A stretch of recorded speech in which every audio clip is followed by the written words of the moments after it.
और आइए अब देखते हैं ऑटोमोबाइल सेक्टर से जुड़ी खबरें। इटली की सुपर कार निर्माता मजराटी ने अपनी खूबसूरत और दमदार MC20 कार लॉन्च कर दी है। इस कार के साथ बेहद दमदार 3.0 लीटर V6 इंजन दिया गया है। दमदार इंजन के साथ ये कार 325 किलोमीटर प्रति घंटा की रफ्तार से चल सकती है।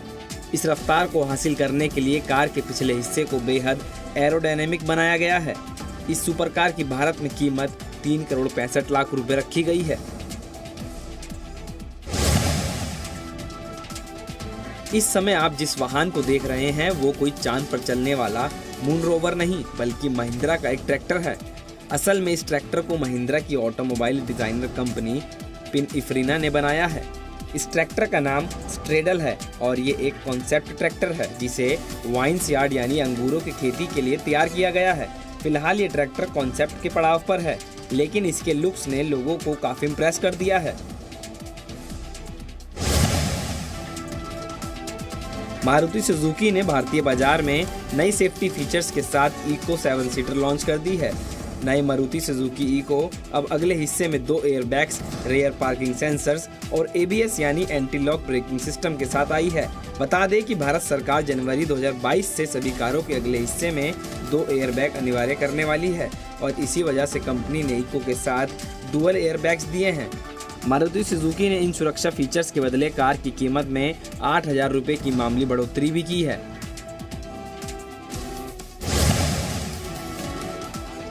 केंद्र सरकार ने शुक्रवार को राज्यसभा को सूचित किया कि देश भर के 70,000 पेट्रोल पंपों में से 22,000 पर इलेक्ट्रिक वाहन के लिए चार्जिंग स्टेशन लगाने का काम चल रहा है।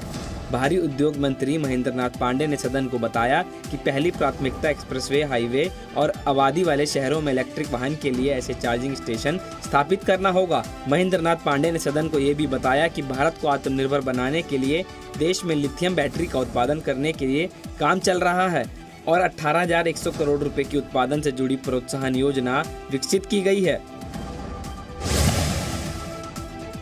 टाटा मोटर्स ने अहमदाबाद जनमार्ग को 60 अल्ट्रा अर्बन इलेक्ट्रिक बस की डिलीवरी दे दी है। ये बसें अहमदाबाद बस रैपिड ट्रांजिट सिस्टम कॉरिडोर पर चलेंगी। टाटा मोटर्स ही इन बसों के चार्जिंग इंफ्रास्ट्रक्चर का भी निर्माण करेगी। ये जीरो एमिशन बसें हैं, यानी ये बसें पर्यावरण को किसी भी तरह का कोई नुकसान नहीं पहुंचाती हैं। और न्यूज रश में आइए अब आपको दिखाते हैं टेक्नोलॉजी के सेक्टर से जुड़ी हुई अहम खबरें। सैमसंग जल्द ही Galaxy A33 5G smartphone launch करने वाला है। एक रिपोर्ट में पता चला है कि ये handset dust and water resistance के साथ आ सकता है। जानकारी के मुताबिक ये फोन आधे घंटे तक पानी में खराब नहीं होगा और साथ ही धूल में भी खराब नहीं होगा। फिलहाल company high mid range devices में वाटरप्रूफ फीचर देती है, लेकिन सैमसंग इस फोन के साथ मिड और लो एंड स्मार्टफोन्स में वाटरप्रूफिंग फंक्शन पेश कर सकती है। खबर है कि Realme जल्द ही भारतीय बाजार में अपनी नई smart watch Realme Watch T1 पेश करने जा रहा है। रिपोर्ट्स के मुताबिक इस स्मार्ट वॉच में 1.3 इंच का गोल एमोलेड डिस्प्ले दिया जाएगा। साथ ही स्मार्ट वॉच में 110 स्पोर्ट्स मोड्स के साथ real time heart rate monitoring, SpO2 और स्लीप एनालिसिस जैसे फीचर्स मिलेंगे। वहीं Realme Watch T1 में 228 mAh की बैटरी दी जा सकती है, जो एक बार चार्ज करने पर 7 दिनों तक चलेगी। Redmi 10S का नया वेरिएंट भारत में लॉन्च हो गया है। कंपनी ने Note 10S का 8GB रैम और 128GB स्टोरेज वेरिएंट को लॉन्च किया है। ये handset MediaTek Helio G95 processor और क्वाड रियर कैमरा सेटअप के साथ आता है। डिवाइस को पावर देने के लिए 5000 mAh की बैटरी दी गई है, जो 33 वाट की चार्जिंग सपोर्ट करती है। Redmi Note 10S के 8GB रैम और 128GB स्टोरेज वेरिएंट की कीमत 17,499 रुपये रखी गई है। Xiaomi इस महीने के आखिर में अपने फोन्स की नई 12 सीरीज लॉन्च करेगी। रिपोर्ट्स के मुताबिक Xiaomi 12 सीरीज में कंपनी Xiaomi 12, Xiaomi 12X और Xiaomi 12 Pro को पेश करेगी। Xiaomi 12 में कंपनी के latest flagship processor Qualcomm Snapdragon 8 generation का इस्तेमाल किया जाएगा। वहीं इस फोन में 50 मेगापिक्सल का कैमरा और 100 वाट की फास्ट चार्जिंग का फीचर भी मिलेगा। इस स्मार्टफोन सीरीज को दिसंबर के आखिर तक चीनी बाजार में उतारा जा सकता है। राज्यसभा में बीजेपी के सदस्य और बिहार के पूर्व उप मुख्यमंत्री सुशील कुमार मोदी ने युवाओं में ऑनलाइन गेम्स के बढ़ते एडिक्शन को लेकर चिंता जाहिर की है।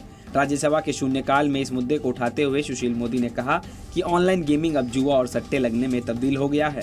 उन्होंने केंद्र सरकार से इस पर नियंत्रण करने के लिए टैक्स लगाने और कानून बनाने की मांग भी की। सभापति एम वेंकैया नायडू ने भी इस मुद्दे को गंभीरता से लिया और सदन में मौजूद संचार, इलेक्ट्रॉनिक्स और सूचना प्रौद्योगिकी मंत्री अश्विनी वैष्णव से कहा कि वो इस मामले पर ध्यान दें और कानून मंत्री से बात करके जरूरी कदम उठाएं। Presenting B News app, available on Google Play and App Store. Download it now.